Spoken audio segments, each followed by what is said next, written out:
두 명의 크리스찬이 같은 좌석에 앉아서 기차 여행을 떠나게 되었습니다. 물론 서로를 모르는 사이였습니다. 근데 점심시간이 되자 한 사람이 자신의 가방에서 두 개의 샌드위치와 우유를 꺼내어서 먹기 시작을 합니다. 미처 점심을 준비하지 못했던 한 사람은 배고픈 눈초리로 쳐다보지만 음식을 더욱 먹고 싶었을 뿐 구할 길은 없었습니다. 드디어 그 두 번째 샌드위치를 먹기 시작하려고 하자 더 이상 못 참겠는지 바라보고 있던 사람이 입을 엽니다. 나는 최근에 주님의 말씀에 사로잡힌 적이 있습니다. 당신은 내 이웃을 내 몸과 같이 사랑하라는 말씀을 아십니까? 그러자 샌드위치를 들고 있던 사람이 얘기합니다. 그거 참 좋은 말씀입니다만 나는 또 다른 말씀을 알고 있죠. 내 이웃의 것을 탐하지 말라. 이렇게 말하고는 자신의 샌드위치를 그대로 먹어버렸다는 겁니다. 우리는 선한 사마리아 사람이라는 거, 선한 이웃 이런 말 잘 알죠. 그래서 뭐 설린, 뭐 학교 이름도 있고, 뭣도 있고, 교회 이름도 있고, 뭐 여러 가지 고유명사로도 쓰죠. 그래서 누가 선한 이웃인가? 뭐 이런 거 굉장히 중요한 얘기죠. 그러니까 오늘 이제 예수님의 비유가 나오는데 이 비유는 굉장히 중요하고 신앙의 본질이 뭔지를 얘기해주는 아주 중요한 말씀 중에 하나라고 생각합니다. 물론 비유의 말씀이지만 신앙의 본질이 뭔가 뭐 이런 거를 우리가 한번 생각해 볼 만한 그런 말씀입니다. 그래서 저는 오늘 이제 본문 말씀이 이제 있는 그대로 가서 이와 같이 하여라. 원래는 가서 너도 이와 같이 하여라. 이런 대목이 나오는데 그렇게 제목을 갖고 말씀을 나눕니다. 어떤 율법 교사가 일어나서 예수를 시험하여 말하였다. 선생님, 내가 무엇을 해야 영생을 얻겠습니까? 아주 이거는 뭐 그냥 아주 노멀한 거죠. 아주 평범하고 지극히 당연한 얘기고 뭐 그럴 법한 얘기예요. 근데 율법 교사가 이제 예수님께 시험하여 말하였다는 데가 문제가 있는 거예요. 정말 예수님께 해답을 듣고 싶어서 진리의 그 순수한 복음의 본질을 꿰뚫고 싶어서 가르침을 얻으려고 한 수 배우려고 이게 아니었다는 거예요. 시험하려고 했다는 거죠. 그러니까 의도가 다른 거예요. 그때 뭐라고 예수님이 답하십니까? 너는 율법에 뭐라고 기록되어 있고 너는 그것을 어떻게 읽고 있느냐? 어떻게 읽고 있느냐? 이 세 번역에서는 그렇게 번역하고 있어요. 너무 정확하죠. 그러니까 성경은 우리가 다 똑같은 성경 써요. 한국은. 그죠? 똑같은 성경을 쓰는데 아니 그걸 어떻게 읽고 어떻게 해석하느냐가 사람마다 교회마다 교단마다 신앙마다 아주 전혀 다른 해석을 하기도 해요. 어떤 것 물론 대부분은 비슷하죠. 한국 교회는 뭐 다른 나라의 교회에 비해서 그런 스펙트럼이 그렇게 넓은 건 아니에요, 사실상. 그런데 이제 오늘날 20세기까지만 해도 그렇게 편차가 크지 않은데 21세기 들으면서 극우라고 불리우는 세력은 너무 말도 안 되게 아주 이단 사이비처럼 흘렀고 우리는 극좌는 없죠, 사실상. 기독교 안에는 극좌는 없어요. 그러나 어쨌든 극우가 너무 이단 사이비화하니까 문제가 이제 그 스펙트럼이 굉장히 넓어졌어요. 물론 거기에는 신학이랄 거는 없지만 그런 거죠. 그래서 어떻게 읽고 어떻게 해석하느냐 하는 거 대단히 중요한 것을 예수님의 말씀 속에서도 우리가 캐치할 수 있죠. 그러니까 그 율법 교사가 이렇게 얘기해요. 내 마음을 다하고 내 목숨을 다하고 내 힘을 다하고 내 뜻을 다하여 주 너의 하나님을 사랑하라. 신명기 6장에 나오는 쉐마죠. 그리고 내 이웃을 내 몸과 같이 사랑하라. 그러니까 하나님 사랑, 사람 사랑 이게 기독교의 가장 기본적인 핵심인 거예요. 기독교를 한마디로 얘기하면 그렇게 하라고 가르침이 성경의 복음이에요. 뭐 땅 끝까지 이르러 복음의 중요하죠. 중요해요. 중요하지만 그건 그 이후의 문제고 우리가 예수를 믿는 목적은 하나님을 잘 사랑하고 사람을 잘 사랑하기 위해서 믿는 것이 첫 번째 단계다 이거예요. 그 다음에 뭐 복음을 전하고 어쩌고 하는 거지. 근데 이제 그 단계를 지나야 한다는 거죠. 그러니까 율법교사가 그렇게 말하니까 예수님이 정답이잖아요. 네 대답이 옳다. 그대로 행하여라. 그렇게 하면 살 것이다. 그리하면 영생을 얻을 것이다. 그리하면 네가 하나님께 칭찬받을 것이다. 그런 얘기죠. 근데 그 율법교사는 자기를 옳게 보고 싶어. 이게 지가 몰라서 질문한 게 아니야. 지도 알아. 그러니까 예수님께서 칭찬을 해주고 그러니까 지가 더 잘난 척을 해보려고 예수님께 그러면 내 이웃이 누구입니까? 살짝 비틀죠. 이전에 이웃을 내 몸과 같이 사랑하여라 한 것도 그러니까 이 말은 지가 이웃이라고 해놓고 지가 내 이웃이 누구입니까 얘기하는 거는 이거는 지가 작정을 했다는 거죠. 이걸로 꼬아갖고 예수님을 갖다 비판을 하기 위해서 공격하기 위해서 이미 계획된 이 범죄라는 거예요, 사실은. 그러니까 내 이웃이 누구입니까? 여러분 지금 이 질문은 내 이웃이 누구입니까? 이 율법교사의 이 잘못된 그릇된 목적, 나쁜 목적을 가지고 하는 이 질문처럼 오늘날 한국교회도 그런 게 너무 많이 나와요. 이런 율법교사와 같은. 그러니까 우리가 예수교가 아니고 바리새교고 율법교사교고 사실은 잘못된 유대교고라고 말할 수밖에 없는 것이 바로 이 질문에서 우리도 이렇게 질문합니다. 내 이웃이 누구입니까? 우리가 그렇게 질문을 하는 거죠. 그러니까 이건 잘못된 의도예요. 그 이웃을 묻는 것이 잘못됐다는 거 아니라 그 의도가 그런 거죠. 그래서 예수님이 말씀하십니다. 그래, 여기서 예수님이 한마디로 딱 말해도 되지만 그 율법교사와 그 주위에 있는 사람들에게 깨우침을 주기 위해서 비유로 말씀하시죠. 야, 어떤 사람이 예루살렘에서 여리고로 내려가다가 강도들을 만났다. 강도들이 그 옷을 벗기고 때려서 거의 죽게 된 채로 버려두고 갔다. 근데 마침 제사장이 그 길로 내려가서 사람을 보고 피하여 지나갔다. 제사장이란 건 뭐예요? 목사, 그 중에서 담임 목사, 혹은 뭐 지방회장, 노회장, 혹은 총회장쯤 되는, 한마디로 좀 있는 사람이에요. 우리 지금으로 얘기하면 총회장이나 뭐 하여튼 뭐 담임 목사, 뭐 지방회장, 뭐 이런 쯤 되는 거예요, 사람이죠. 근데 제사장이 그쯤 되면 사람이 어쨌든 먹고 사는 것도 큰 문제가 없을 것이고 수중에 돈도 있었을 것인데, 그리고 돈을 떠나서 아니 그래도 제사장쯤 되면 신앙이 좋고 굉장히 선량할 거야만 해야 하잖아요. 당연히 여러분 종교와 관계없이 우리가 스님이도 예수 믿었으면 하는 마음이 있겠지만 여러분 스님이 어지간하면 착하죠. 뭐 그지 같은 성격 괴팍한 스님도 있겠지만 대부분의 스님들도 다 착하지 않겠어요? 뭐 대부분의 신분 수녀님도 대부분 착하지 않겠어요? 그거는 이제 전제로 깔죠. 근데 제사장이라면 마땅히 이런 인도적인 일을 행했어야 되는데 그 사람을 보고 어떻게 했다고요? 피하여 지나갔다. 피하여. 그러니까 한마디로 쉽게 표현하면 여기 길거리에서 이 강도를 당하고 피를 철저히 흘리고 있는 그런 피해자가 있었는데 거기를 지나가던 목사, 그것도 벤츠를 타고 가던 목사가 거기를 피하여 지나갔다는 얘기예요.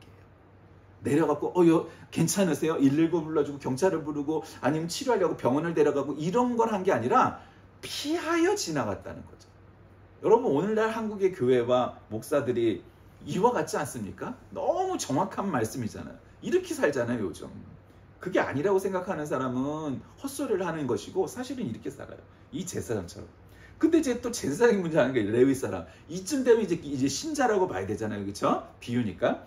레위 사람도 그곳에 이르렀는데 또 어떻게 해요? 그 사람을 보고 피하여 지나. 목사만 그런 게 아니야. 신자도 똑같아. 왜? 그 목사의 그 신자, 그 제사장의 그 레위 지파 사람이니까 똑같이 했다는 거예요. 보고 피하여 지나갔다는 거예요. 내가 안 봤다고 자기를 속이고 하나님을 속이고 사람을 속이려고 하는 거죠.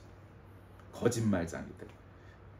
그러나 어떤 사마리아 사람은 길을 가다 그 사람 있는 곳에 이르러 그를 보고 측은한 마음이 들어 불쌍히 여겼다는 거죠. 가까이 가서 그 상체에 올리브 기름과 포도주를 붓고 싸맨 다음에 자기 짐승에 나귀쯤 되겠죠. 나귀에 태워서 여관으로 데려가서 그를 돌보아 주었다. 그리고 다음날 2데나리온을 그 여관 주인에게 주고 말하기를 이 사람을 좀 돌봐 주십시오. 비용이 더 들면 내가 돌아오는 길에 갚겠습니다. 이렇게 말을 하고 떠났다는 거예요. 그러면서 예수님이 이제 이 세 사람 가운데, 즉 제사장, 레위인, 그다음에 사마리아인 이 세 사람 중에 누가 강도 만난 사람에게 이웃이 되어 주었느냐? 이건 답을 할 필요가 없죠. 삼척동자도 알만한 일이잖아요. 자비를 베푼 사람입니다. 율법교사 그렇게 대답해요. 비겁한 대답이죠. 여러분 사마리아입니다. 이렇게 대답을 안 하고 자비를 베푼 사람입니다. 이렇게 대답한 이유가 뭐겠어요? 사마리아의 사자도 그 이름을 입에 올리기 싫은 거야. 왜? 지금 이 예수님이 말씀하신 의도를 알거든. 이건 일종의 파라블이란 말이에요. 흔히 일어나지 않을 역설적인 사실은 비유예요. 이게 확률상 이런 일이 많이 나타나겠어요? 그렇지 않을 거란 말이죠. 그런데도 이런 파라블 속에서 역설적인 비유 속에서 사마리아인입니다 이렇게 대답을 하지 않고 자비를 베푼 사람입니다 이렇게 대답을 해요. 예를 들면 이게 지금 율법교사나 이스라엘 사람들 유대인들에게는 어떤 의미냐면 이런 거예요. 아니 길을 지나가는데 어떤 강도 당한 사람이 있었다. 그런데 한국인이 지나가다가 그것을 보고 피하여 지나갔다. 이런 식인 거예요. 그런데 실제로 그것을 건진 게 누구냐? 북한인이었다. 이런 거예요. 그러니까 여러분, 유대인들이 사마리아인을 싫어하는 건 여러분이 상상하기가 어려워. 우리가 민족적으로 봤을 때 한국 사람이 어느 나라 사람을 제일 싫어할까요? 확률적으로 일본인이죠, 그렇죠? 그건 당연한 거예요. 그건 정상적인 거예요. 그거는 뭐 옳다 이렇게 말할 수는 없지만 그거는 뭐 어쩔 수가 없는 역사적인 맥락이에요. 근데 한국 사람이 일본인들을 제일 싫어하죠. 가장 많은 퍼센테이지로. 물론 개 중에는 일본이라면 일본 똥도 갖다 퍼다 먹을 놈도 있죠. 그런 놈들 많잖아요. 뭐 윤석열 일파도 그렇고 지금 우리나라 역사의 주요 자리들을 다 차지하고 있는 일본이라면 똥도 퍼먹을 놈들이 다 있잖아요. 독립기념관장, 독립망신을 주기 위해서 있는 놈들 뭐 아유 숱하잖아요. 역사가 이렇게 아주 비꼬았잖아요. 그러니까 그런 놈들이 있어요. 아주 어떻게 하면 우리나라를 망칠까? 어떻게 하면 천황폐하를 영화롭게 할까? 그렇게 생각하는 놈들이 있죠. 뭐 리박스쿨 말 같지도 않은 그런 저질 그런 이단 사이비들이 많잖아요. 그러니까 그런 사람들 입장에서는 그런 사람들을 앞에 놓고 이거 어떻게 하겠어요? 이거는 수준도 안 맞고 저질이니까 이단 사이비고 그 다음에 일단은 반민족 행위자들이잖아요. 그죠? 간첩하는 거잖아요. 그러니까 일본의 간첩들이니까 그 간첩들을 어떻게 하겠어요? 어떻게 안 되는 거예요. 그러니까 지금 이 율법교사 입장에서는 사마리아인들이 그렇게 생각을 하는데 근데 이제 문제는 반전이에요. 사마리아인이 선한 이웃이라는 거잖아요. 예수님은 그것이 진정한 참 이웃이라는 거잖아요. 그러니까 사마리아의 사자도 꺼내셔서 자비를 베푼 사람입니다. 예수님이 그 말씀하시죠. 너도 사마리아 사람처럼 되라 이렇게 말씀 안 하시고 가서 너도 이와 같이 하여라. 이게 오늘 예수님의 결론이에요. 너도 이와 같이 하여라. 가서 너도 이와 같이 하여라. 여러분, 오늘날 한국 사회에서 이렇게 사회가 정치적으로, 종교적으로, 사회적으로 모든 면에서 비꼬아진 건 사실 20세기만 해도 이렇지 않았어요. 21세기에 들어서면 2000년대를 넘어서면서 이렇게 사회가 망가졌어요. 그렇게 망가진 데는 여러 가지 이유가 있죠. 첫 번째로 들을 수 있는 건 한국 교회의 몰락이라고 저는 생각을 해요. 한국 교회가 옛날에 뭐 해방 전이나 해방 이후에나 한국에 이바지한 측면이 많아요. 그런데 이제 문제는 일제시대 때 이후에 친일을 했던 기독교 세력, 물론 교회뿐만 아니라 일반은 뭐 더 말할 나위도 없이 더 셌지만 그나마 양심을 지켜야 될 교회가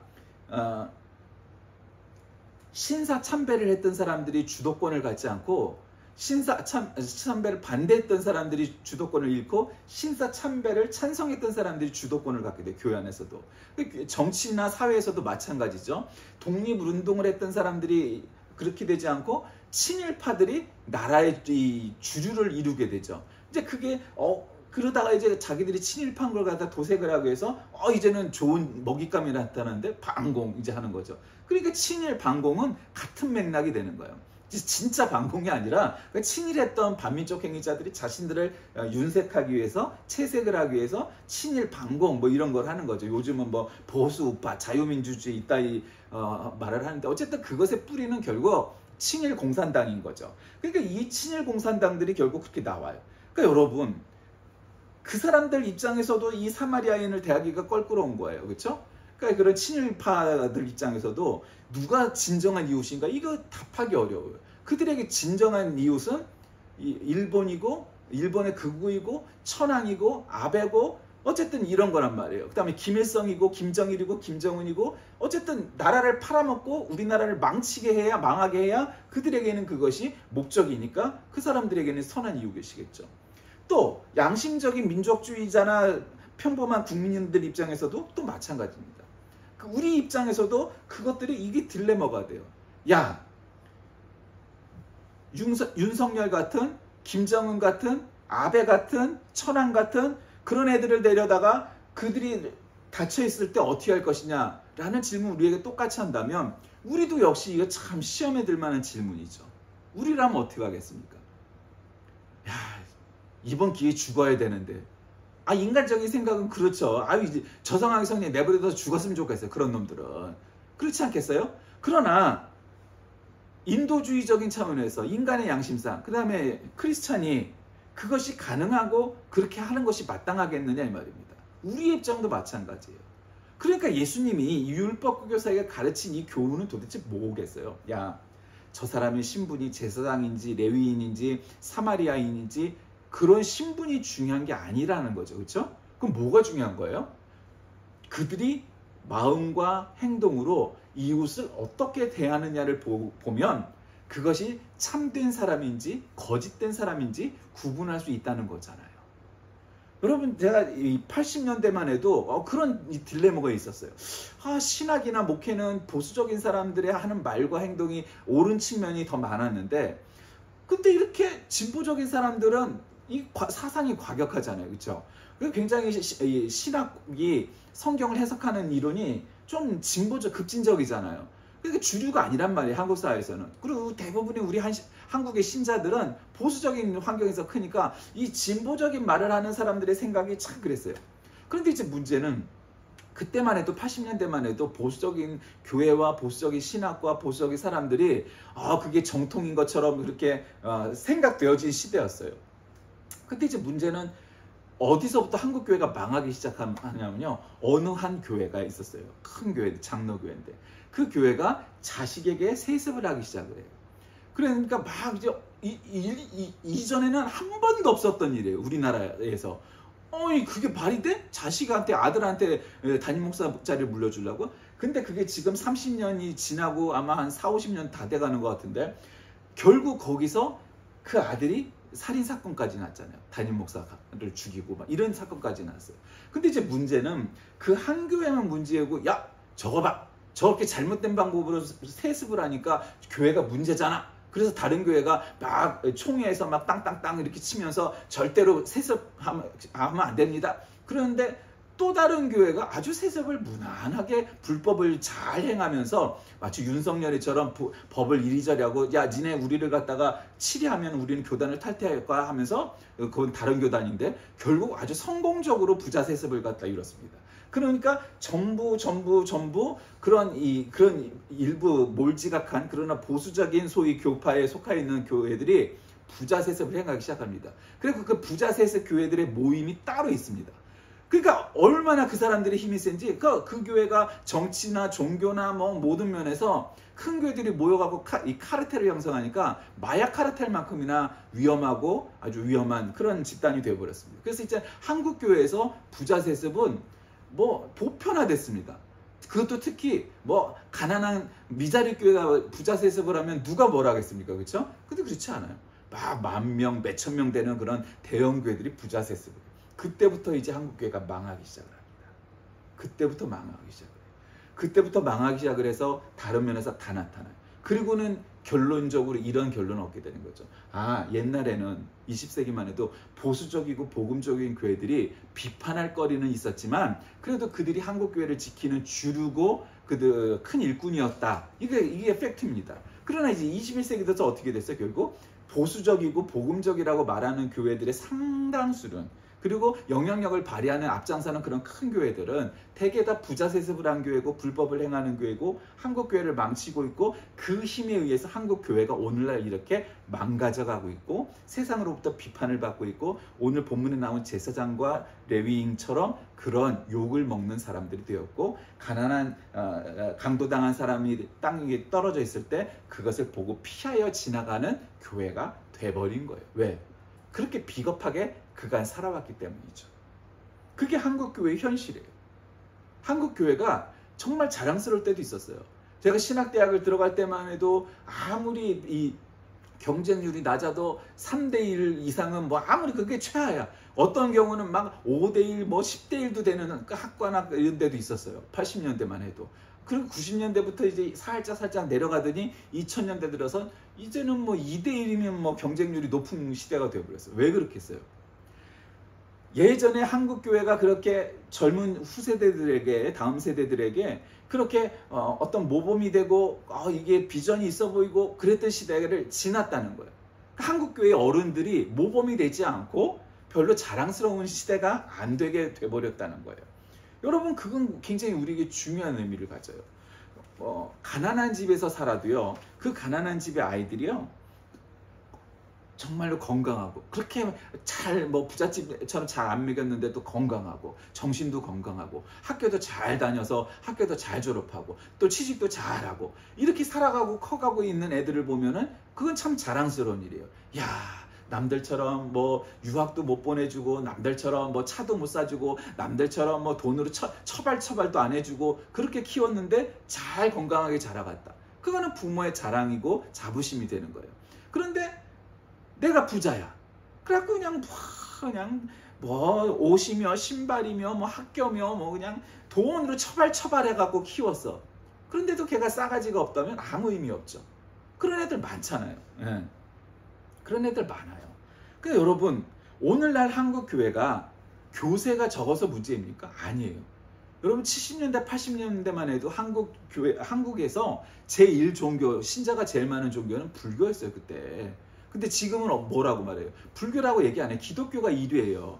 기독교가 1위인데 종교를 얘기할 때 어떻게 얘기하냐면은 천주교, 불교, 기독교 이런 식으로 얘기해요. 사람들의 이미지가 그래요. 그걸 이걸 안 받아들이려고 자꾸 안 들으려고 하니까 거짓말들 하는 거예요. 실제로 그래요. 사람들의 이미지 속에서 불교 신자인 기안 84가 나와서 맨날 절 가서 절하고, 심지어는 티벳까지 가갖고 오체 투지한다고 그러고 있고, 심지어는 불교도 기독교처럼 박람회 컨벤션을 열어갖고 불교 굿즈 뭐 이런 거 팔고 그러면서 불교가 더 성하고 있어요. 그게 안 보여요? 이거는 사탄 마귀가 들으면 그런 게 안 보이는 거야. 여러분, 우리가 제일 종교인데도 불구하고 제일 종교의 위상이 없어요. 인터넷에 딱 치면 부활절은 이제 테마에서 또 빠졌어요. 이거 굉장히 잘못된 거예요. 우리가 제일 종교고 여태까지는 우리가 개신교회가 주류인 나라였으니까 당연히 부활절이라고, 안 믿는 사람들 다 부활절이라고 말을 해요. 그런데 인터넷상에 부활절을 치면 부활절이 없어져 버려요. 뭘로 바뀌어요? 부활대축일. 카톨릭 용어로 다 바뀌었어요. 왜 그런 문제가 생겼겠어요? 한국 개신교회가 망하고 있기 때문에요. 한국 개신교회가 신뢰를 잃었기 때문에 그래요. 세습하고 뭐하고 나쁜 짓 많이 하고 그러고 있기 때문이에요. 한국 교회가. 그래서 지금의 위상이 30년 전의 위상이 아니에요. 지금은 이 망해가는 걸 몰라요. 교회들이 깨닫지를 못해요. 이게 망해가기 일보 직전이에요. 이제 윤석열이도 사형당하고 뭐 저기 하면은 이제 정광훈이도 뭐 무기징역 당하고 뭐 이제 빨리 그런 시대가 와야 되겠죠. 그다음에 뭐 소년보도 빨리 징역 당하고, 그렇게 한국교회를 망친 이 주범들이 빨리 감옥에 가고 뭐 죄값을 치러야겠죠. 그런 놈들이 하루빨리 사라져야 돼요.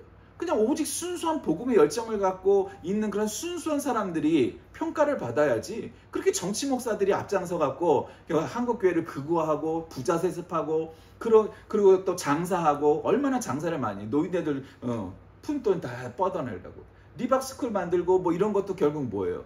그거 야 우리 극우교회 와서 사랑제일교회가 방과후 활동을 할 테니까 우리한테 다 헌금해 하려고 만든 거잖아. 리박스쿨도 그렇고 또 딴 것도 그렇고 방과후 활동을 통해서. 그러니까 본 교육과정은 전가할 수가 없으니까 그걸 해갖고 어린 아이들부터 걔네들이 공산당한테 그러니까 역시 공산당은 공산당으로부터 배우는 거예요. 걔네들이 어렸을 때부터 위대하신 수령동지 이걸 하려고, 위대하신 천황폐하, 위대하신 윤석열 동지 뭐 이런 거를 시키려고 애들서부터 그렇게 교육을 시키려고 했다는 거잖아요. 무서운 일이에요, 여러분.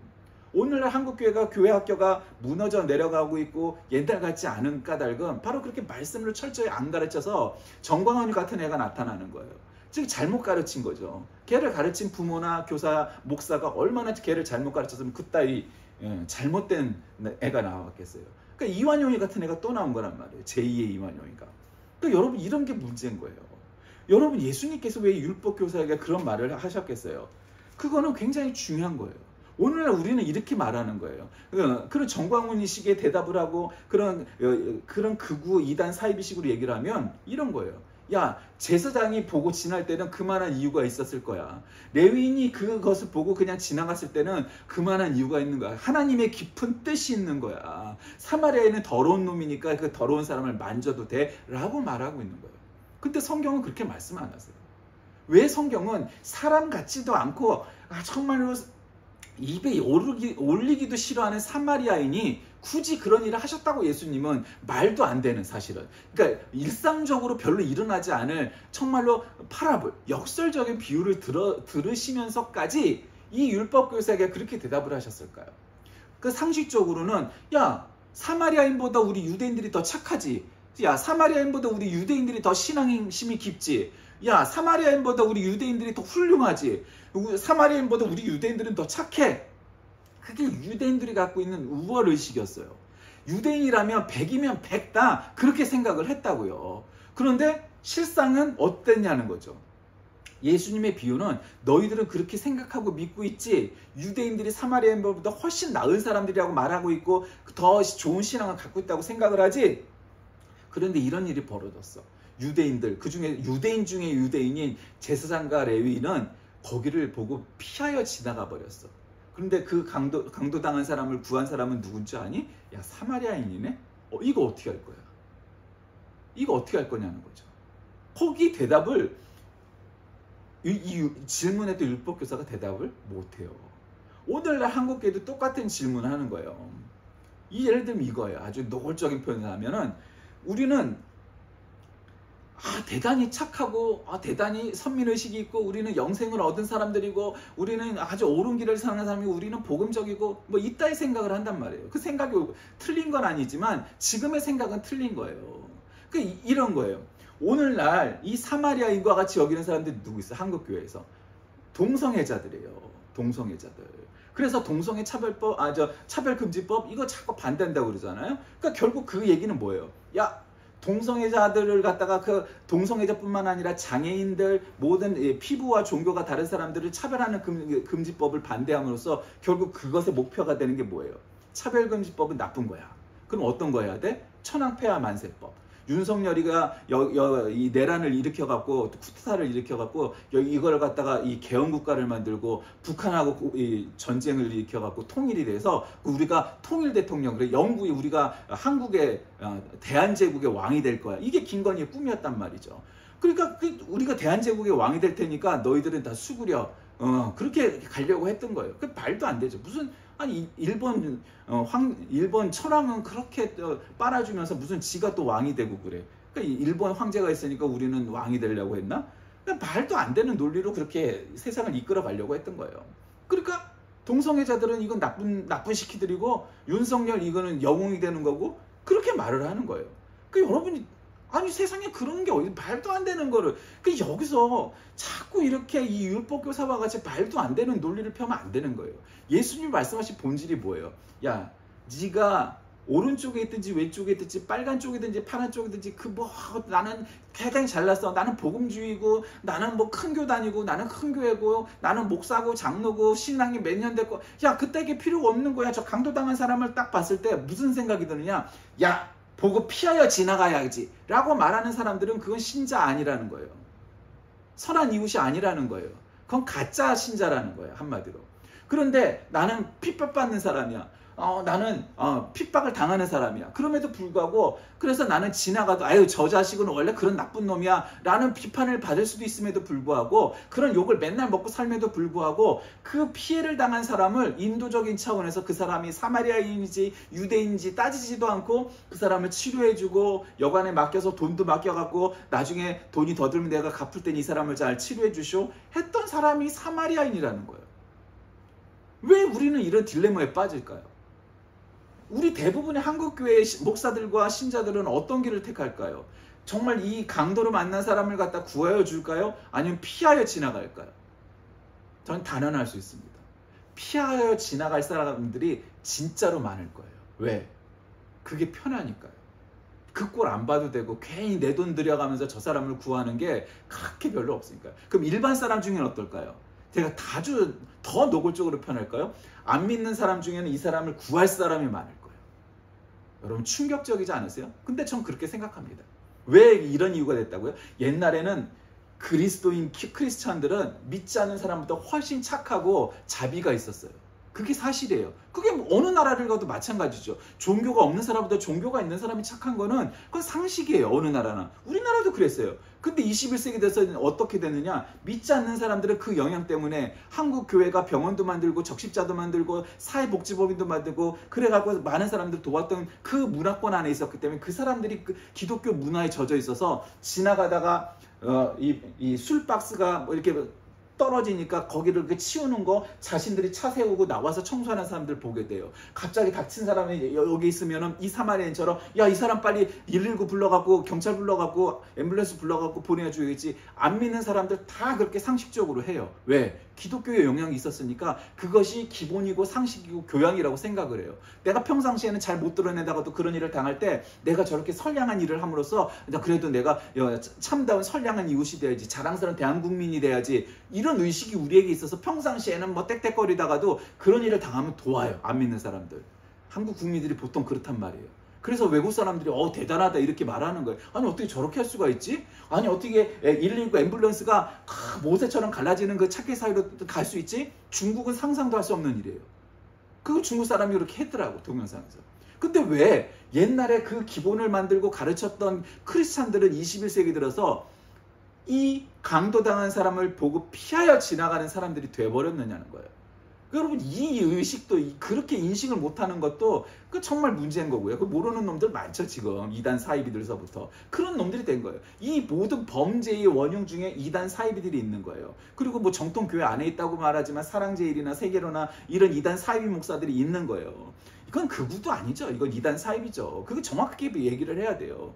여러분, 차라리 통일교가 그거보다 더 낫겠죠. 더 건전해요. 그거보단. 그 통일교가 잘났다는 게 아니라 통일교보다도 못한 놈들이라는 거예요. 그러니까 그런 놈들 때문에 지금 한국교회 신자들이 이런 강도당한 사람을 만났을 때 보고 피하여 지나가는 사람들을 만들어내고 있다는 거예요.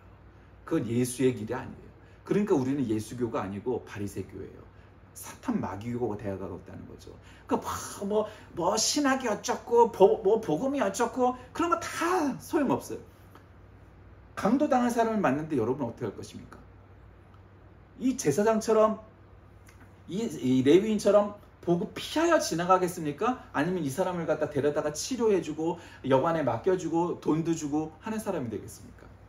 한국교회의 많은 신자들이 지금은 다 보고 피하여 지나가는 사람들이 돼버린 거예요. 보고 그거를 깨닫지 못하면, 그조차도 깨닫지 못하면 그것보다도 못한 거예요. 그런 사람들 때문에 한국교회가 지금 이렇게 망하려고 있는 거예요.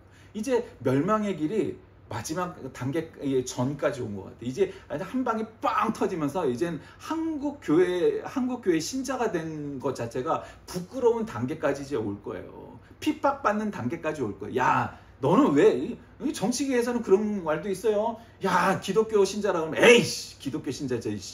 에이, 막 그런 사람도 있어요. 아니 어떻게 기독교 신자가 돼? 저렇게 거짓말을 하고 저렇게 사기를 치고 저렇게 국민들 우롱하고 저렇게 역사를 갖다 왜곡하는 저런 친일 매국노들을 앞장서는 게 지금 교회인데, 이렇게 생각을 하는 거예요.